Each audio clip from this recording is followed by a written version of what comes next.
Hello, my name is Kevin Wicks, and tonight I will be presenting my Lowe's Benchmark Organizational Design Structure and Change. Hope you enjoy. So each year, Fortune magazine publishes a most admired list of top companies in the United States, and these are the 8 dimensions that they use for ranking. It's innovativeness, quality of management, long-term investment value, social responsibility to the community and the environment, people management, quality of products and service, and financial soundness, as well as wise use of corporate assets. I put this quotation in Change from Oprah Winfrey. It's the greatest discovery of all time is that a person can change his future by merely changing his attitude, and I'm a strong believer with that. Any slight change to any person's attitude will allow them to change his or her future. And now time for a little bit of background on Lowe's. So currently, I'm an employee that works for Lowe's. I've worked there for about 7 months.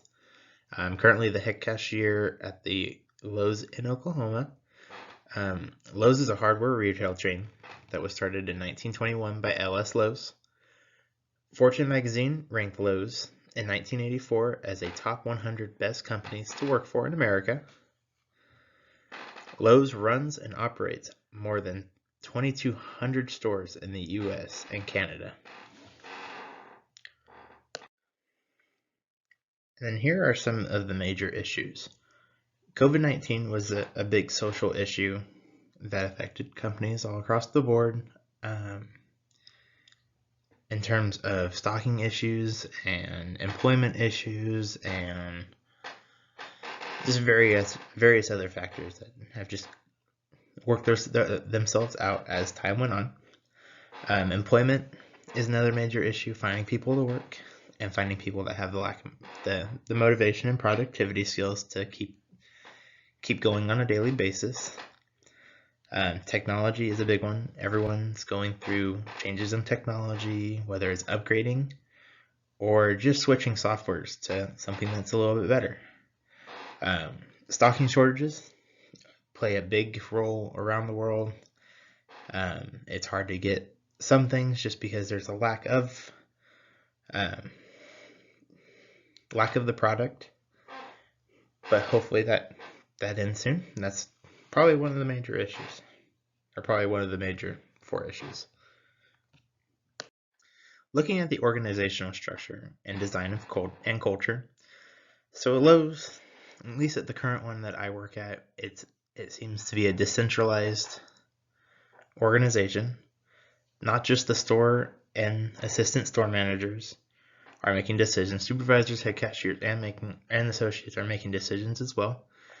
We focus on our technology to also assist in making these decisions.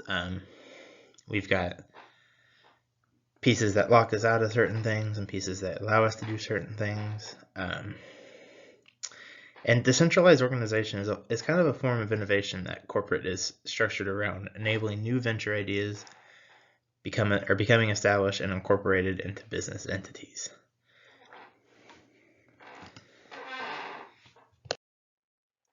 Okay, so as I've been working for Lowe's, their principles and values of conscious culture, they do embody the 4 tenets of conscious capitalism. They don't focus on just making the money. They focus on the employees, the customers, making sure everyone's happy every day. Lowe's cares about the employees and their safety.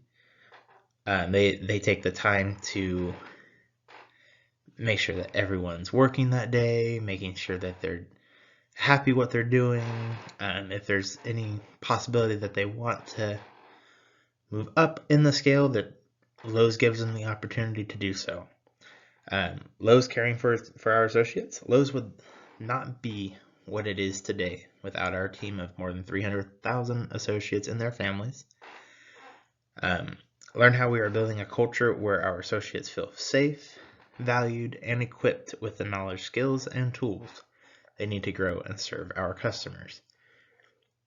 And it shows every day. There's no doubt that Lowe's does a great job of putting themselves out there and making sure that they're their associates are happy, and in return, it puts a positive outlook on the company.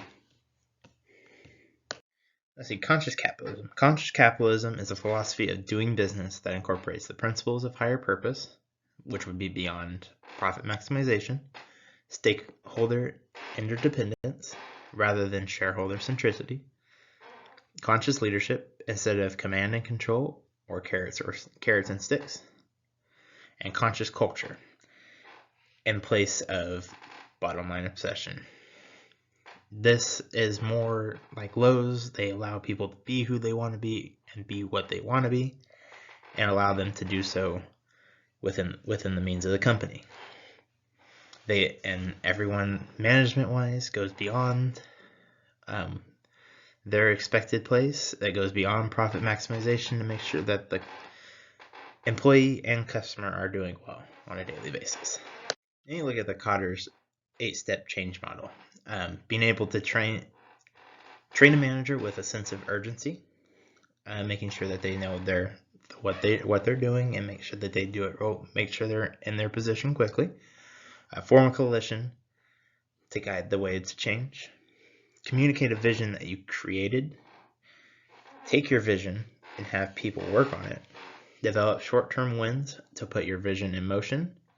And make good habits while implementing change, which means basically take what you're doing, break it down into small steps, reward those that are working at it, and making sure that they aren't taking steps back rather than steps forward, and so on.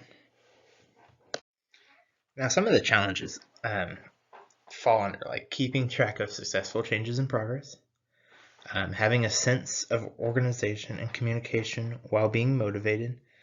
So always doing day-to-day basis while also implementing change can be kind of hard. But with a strong leadership, there's no possibility to change. It's able to be done. During the day, leadership might have higher priority tasks. Like say there's a shipment going out today, that might be a higher priority task than working on something that's changing that we still have a little bit of time to work on. Being able to adjust the changes depending on the leadership and employees' needs. Now, there's definitely some lessons learned. For instance, creating change using the Kotter's 8-step change model to create change. It's definitely a useful tip in any business that's going through a drastic change, maybe in leadership, maybe in technology, maybe just the way that they do business.